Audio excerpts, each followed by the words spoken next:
Ahí, ¿cómo estás? Ahí comenzamos. ¿Cómo estás, María? Muchas gracias por estar en el programa. Hola, gracias a ustedes por recibirme.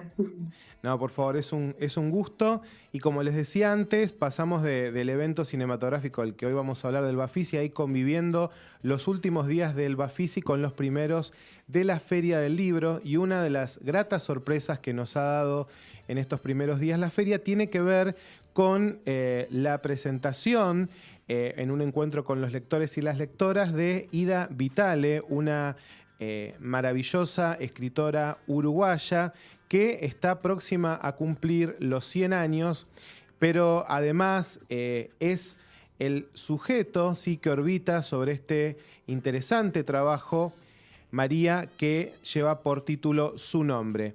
Entonces es una invitación para conocer su mundo cotidiano, su particular visión del mundo y por supuesto indagar en su obra poética.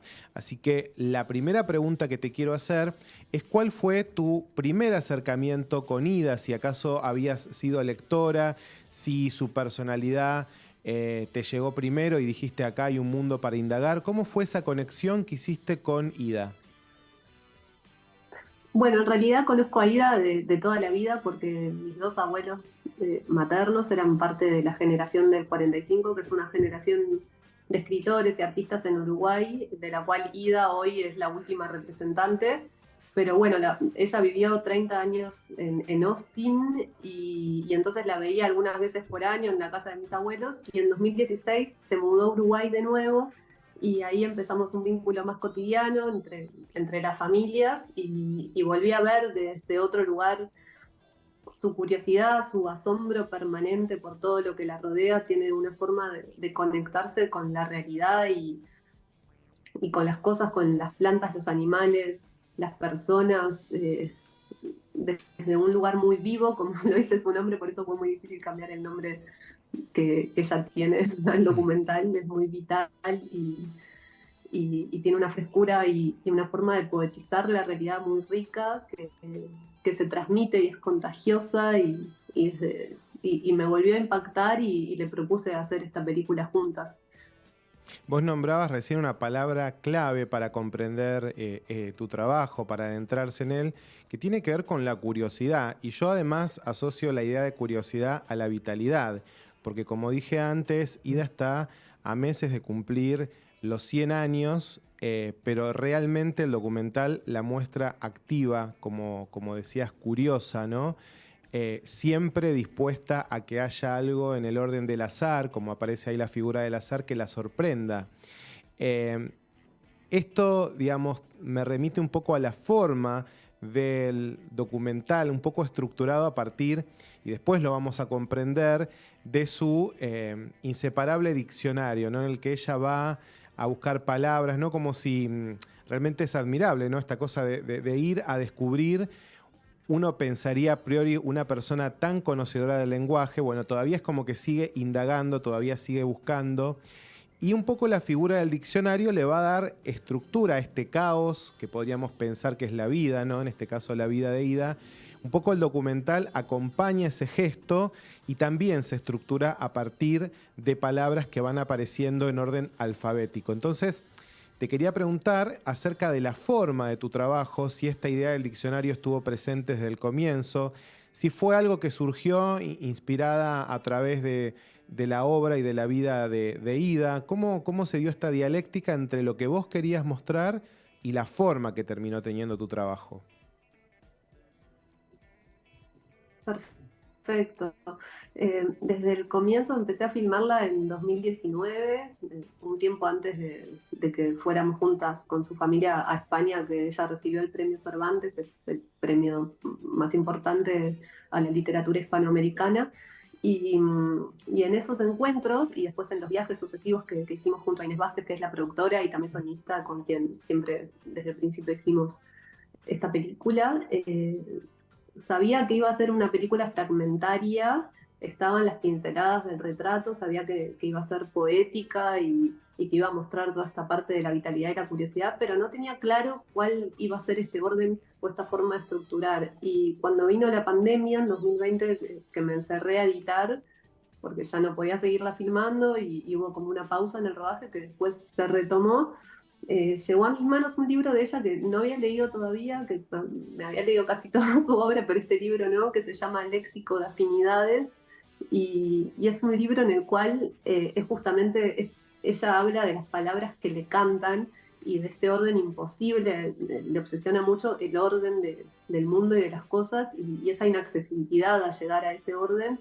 Y al principio del libro hay una hoja de intenciones en la que ella cuenta que va a tratar en ese libro de las palabras que le dicen algo, que le cantan, como ella dice, y empieza con la A de abracadabra y dice para empezar la magia, y así sigue a través del libro con la B, o sea, con todas las letras, y como que hace como fragmentos o poemas o en prosa de esas palabras que a ella le dicen cosas, y entonces fue como una revelación, apareció ese libro y fue claro, este es el orden, tiene que ver con las palabras, tiene que ver con los capítulos y tiene que ver con qué es lo que a través de este tiempo compartido con ella y con la cámara, se revela como las palabras que tienen que ver de una forma azarosa, tal cual dijiste, como para ella es muy importante el azar, entonces eso está presente también en la película. Y bueno, es un poco un juego, sin revelar demasiado cómo es, esa es la propuesta de capítulos y fragmentos con palabras. Hay como una especie de vinculación inmediata, ¿no?, con el documental íntimo y la figura de las escritoras, ¿no? Quizás por azar, quizás no, en los últimos años han aparecido estos modos, ¿no?, de acercarse al escritor que dentro del universo cultural quizás es el que está más protegido, ¿no?, en cuanto a su imagen. Los actores naturalmente aparecen, los conocemos, a los directores en general también, pero el escritor es como que podría bien decir, bueno, mi obra habla por mí. Y de hecho hay muchos escritores a los cuales no les conocemos quizás la cara o no estamos familiarizados con ellos. Pienso en un documental que se hizo sobre Aurora Venturini, que de alguna manera muestra algunos puntos de conexión, ¿no? Esta idea de la vitalidad, del humor, dos personalidades interesantísimas, y me conectaba entonces, ¿no?, con esta idea de ingresar al mundo de del intelectual, pero también de la mujer, en este caso cotidiana. La vemos con la misma alegría y con la misma predisposición ir a charlar con chicos de primaria e ir a recibir un premio ni más ni menos que de los Reyes de España. ¿Cómo fue ingresar a este mundo tan singular? Vos me comentaste que ya la conocías a ella. Lograste una proximidad muy grande, ¿sí? Hay como una especie de comunión que se da entre la cámara y el universo de Ida. Hubo mucho trabajo de edición. Vos ingresabas a su hogar y acordaban, digamos, qué se registraba. ¿Cómo fue ingresar de esta forma tan directa a la vida de Ida?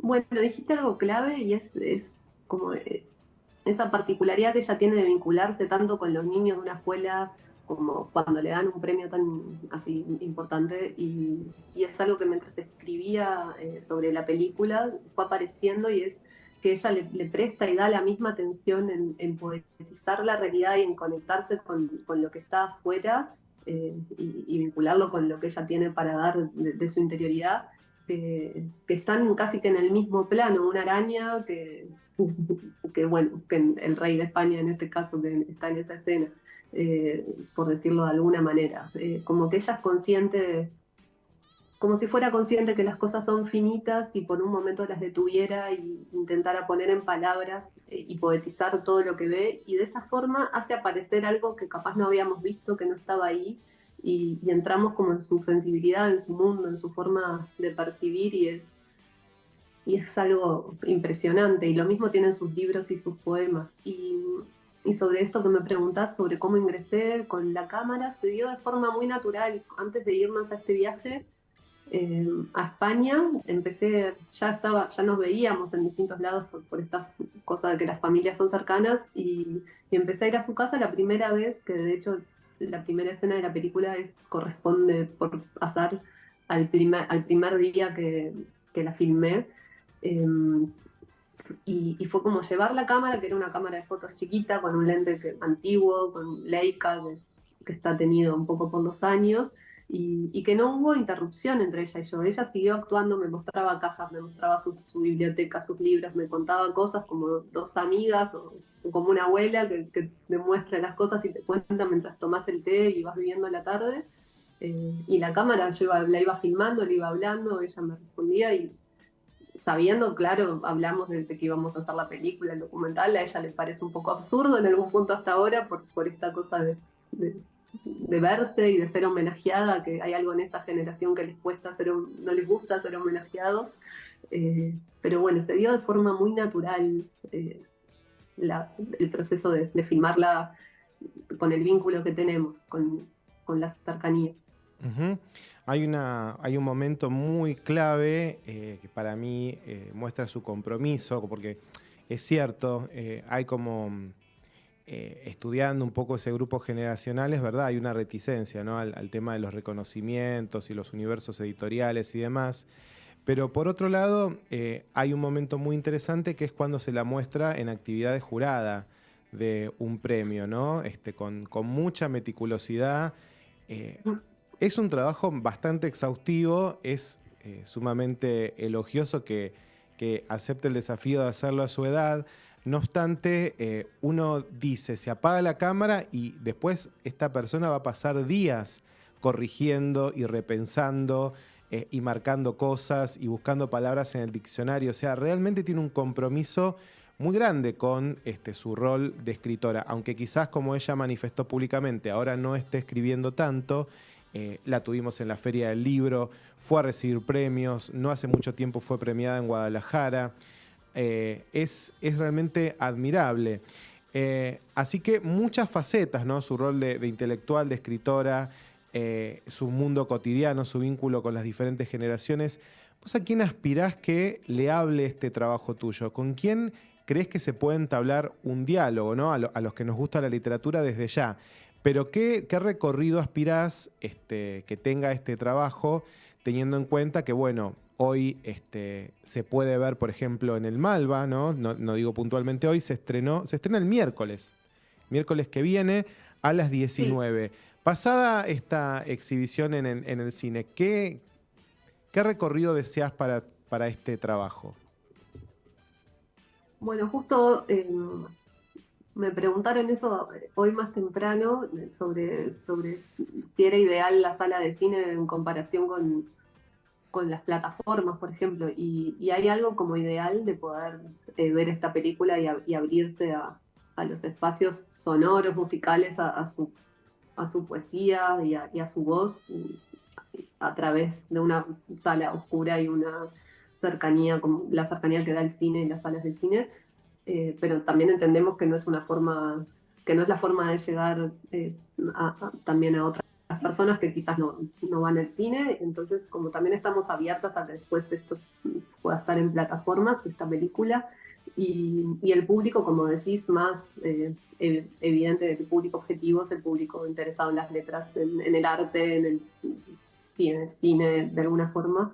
Pero realmente hay una intención, como desde el principio, tanto bueno, en la productora Inés Vázquez y en mí, de poder acercar su poesía y poder acercar lo que ella es y esa forma de vivir que tiene y cómo tan distinta como solemos vivir, ¿no? Como es profunda y es curiosa y también es leve y tiene un gran sentido del humor, de poder acercarlo a todas las personas que se abran a, a verla, como sería muy lindo poder transmitir esto a esferas más allá del arte y la literatura. Ujú. ¿Cómo imaginás el cumpleaños 100 de Idado, que la conoces? Y bueno, eh, yo noto esta cercanía. Tiene como un temple, eh, no sé si está bien decirlo, muy uruguayo, ¿no? Esta cosa de humor tan sutil, hablar pausado. Lo identifiqué un poco también con eso. Leyendo entrevistas, bueno, ella hace una reflexión. Para el que le interese, obviamente, un documental puede abrir un mundo y ella además habla mucho de sus colegas, de sus compañeros generacionales, de los argentinos que escribieron en Uruguay, de los uruguayos que escribieron en Argentina. Eh, ¿Cómo imaginás el cumpleaños de Ida este año, ¿no? Llegar a los 100 años. impresionante. A veces creo que, bueno, ni ella es consciente de que no recorrió un siglo, ¿no? Como es un regalo que ella pueda estar acá compartiendo con nosotros, que ahora esté en Buenos Aires en la Feria del Libro y que en unos meses cumpla 100 y me imagino que la van a homenajear mucho en distintos lados, en Uruguay, en México, que vivió 11 años, en España, que también es muy querida, supongo que acá en Argentina también, como ahí, ella genera mucho afecto también y mucho interés, como eso, muy círculo virtuoso, supongo que se alimenta de lo que ella da y lo que recibe, y bueno, ya veremos cuáles son los festejos de su cumpleaños, número 100. No, no sabemos todavía cómo lo va a festejar, pero sin lugar a dudas da ganas de conocerla, porque realmente creo que es un mérito de tu trabajo. No ir al obvio, ¿no? Esto del documental en donde se repasa desde una instancia biográfica, progresiva, sino ingresar al mundo, ¿no? Como de alguna manera lo pide esa personalidad que se construye frente a la cámara. Así que esta es la invitación desde Cinefilia, que nuestros amigos oyentes puedan ingresar al mundo de Ida Vitale. Te agradecemos muchísimo, María, esta charla y vamos a decirles que, bueno, no hay excusa, pueden hacer un doble programa. Aparte, La Rural queda bastante cerca del Malva, pueden ir a encontrarse con la literatura de Ida. Obviamente van a encontrar un montón de ediciones de sus múltiples libros. Y también a partir de del próximo miércoles a las 19 horas, reencontrarse con ella, ya no a través de las letras, sino a través de este maravilloso trabajo.